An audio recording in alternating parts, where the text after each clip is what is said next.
What's going on, guys? Welcome back to another episode of the Evo Build. So, I know in the last episode and probably subsequent episodes to that, I told you guys that the next episode would be me installing my intercooler piping and my brake calipers when they got back from powder coating. I still don't have them back, so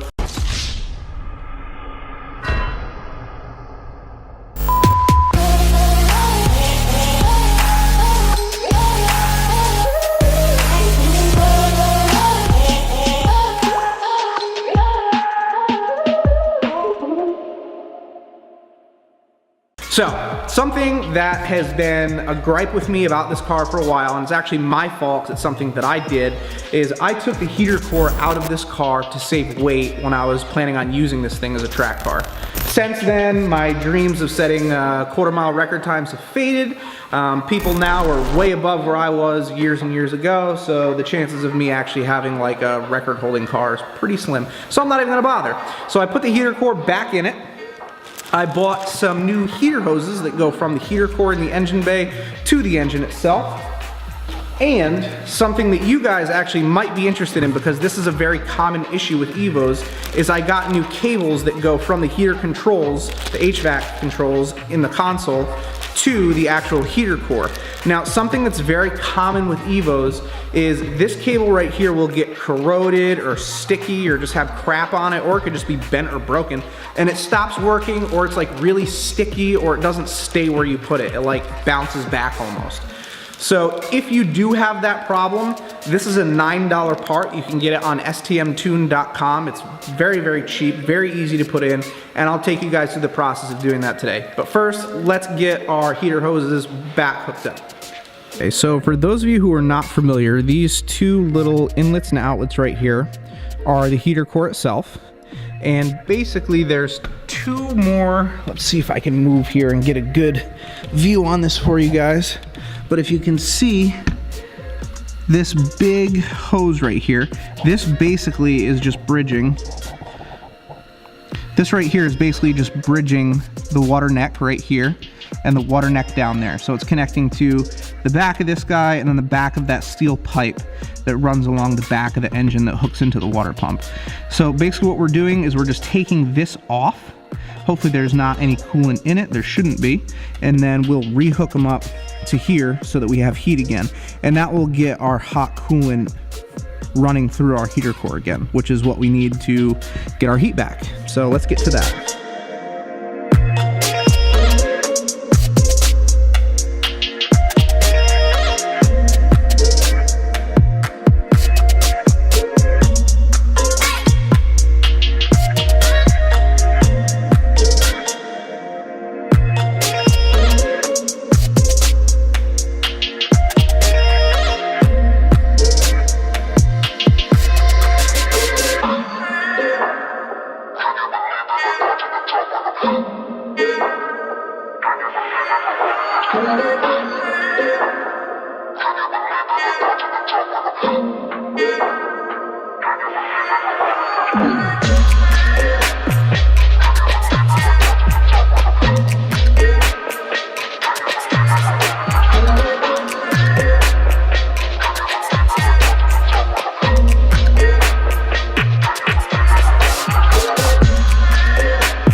The next day. I am sorry about that.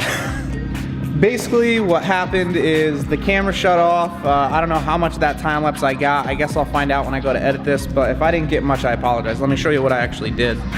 So as you can see, we have our two new hoses here. They don't fit all that well because of this sheet metal intake manifold, but when I put the intercooler pipe back in there, that'll flex back out properly, and hopefully it'll be okay. If not, I'm gonna have to figure out something else to do. We're either gonna have to actually completely get rid of that or figure out a different line solution, but we'll see if it works. We'll try bleeding it, see if we can get all the air out of it, get it to circulate heat and all that good stuff, and go from there. But something you should know is today is actually the next day. It's not the same day when we were filming that time lapse. What happened was my camera died, I ran out of time, and I promised my grandmother that I would install a light fixture in her computer room because she can't see very well in there. So I ended up having to just pack up and book out of here. But today is like the nicest day ever. It's gotta be like 60 degrees out here today, guys. I cannot believe it. It's so flippin' warm. I even took the GTR out. I'm not gonna be driving it today because there's still so much salt on the road. But I took the GTR out, opened the windows, and I'm just letting it warm up just in case there was any condensation or anything in there from the radical temperature change we've had in the past 24 hours.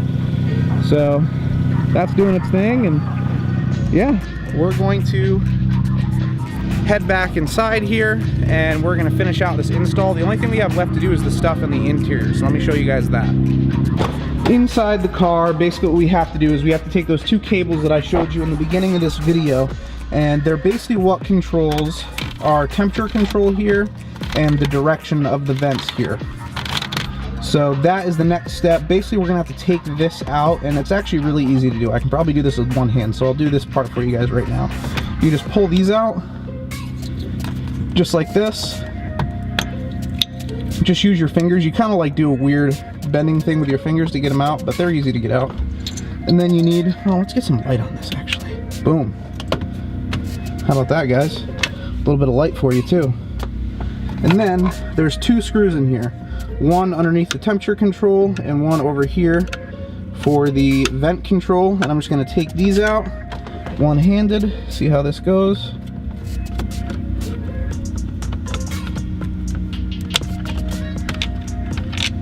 Okay, there's one and two.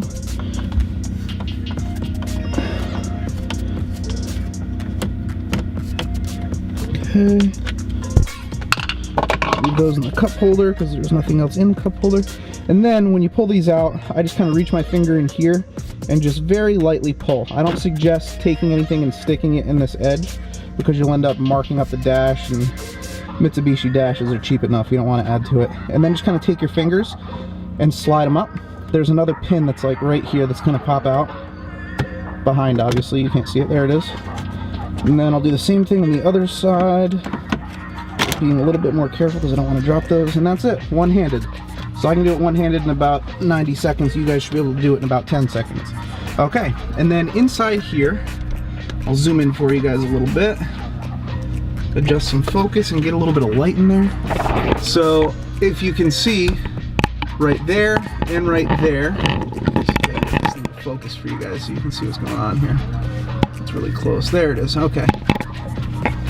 So right in there, we have two little wheels that our pins go on, or cables go on, and then they run through there, not very far actually, to up in this location here. Let's see if I can make this happen for you guys. So if you look right there, right there is the two different levers that control where the vents are pointed, or which vents are being used, I mean, and our temperature. So basically they're just gonna run through there and they're gonna hook up right up here. It's pretty easy to see which ones they are. I'll get a different lens on this guy so I can get in there a little bit tighter and actually show you guys exactly which one we're talking about. Give me 1 second. We're back. Let me see if I can zoom up in there for you guys with a different lens to kind of show you what we're talking about here. So, we are up next to the heater core right now. You can see one of them is right at the top of the screen, right here. So that's one of them. That one is the temperature control. And then there's one more that's up there. Oh, you can see it. It's at the top of the screen right there. See if I can focus a little bit. Okay, and there's the other one. The easy way to tell where these guys go is the black one is the shorter one. That's the temperature control, and that's going to go on that lower guy that we just looked at. The blue one that's used for the vent control, that one's longer, and it has to go further, obviously, because it's longer, and it goes to that top one right there. But like I was saying, the easy way to tell is there's these little black clips in places for the cable to snap into, that makes these locations really easy to identify. So anyway, let's try to get these in.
Alrighty guys, well that didn't take too long, maybe like 30 minutes or so.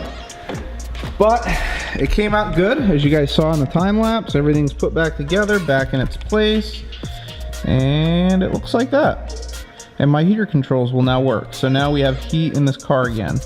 That is it. That was pretty easy to do. It took maybe 30 minutes, very, very quick.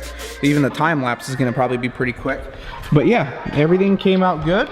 And I have heat in this car again now, so I'm pretty excited about that. Hope you enjoyed this video. If you do have a Evo that has that vent problem where you either turn the temperature or the vent controls and it bounces back or like rebounds to the position you just had it at and it's not changing the temperature or the position of the vents, those two wires that I just installed or those two cables that I just installed could be your issue. So if you are having that issue, take out that little centerpiece right there where your radio is or my gauges are, and you'll be able to find out. It's either one of the little black clips that holds the wires in or the cables themselves. I'm pretty sure the clips are like $1.86 a piece and the cables are like $8.97 without shipping. So obviously it's a little more, but not much more. But yeah, I hope you guys got something out of this video. If you do have that problem, now you have an answer. I hope you liked this video. If you did, make sure you smash that thumbs up button. If you love what we're doing over here with the Evo that's almost done, or the Skyline and the other shop that we're about to get to, make sure you subscribe to the channel, and I'll see you next time.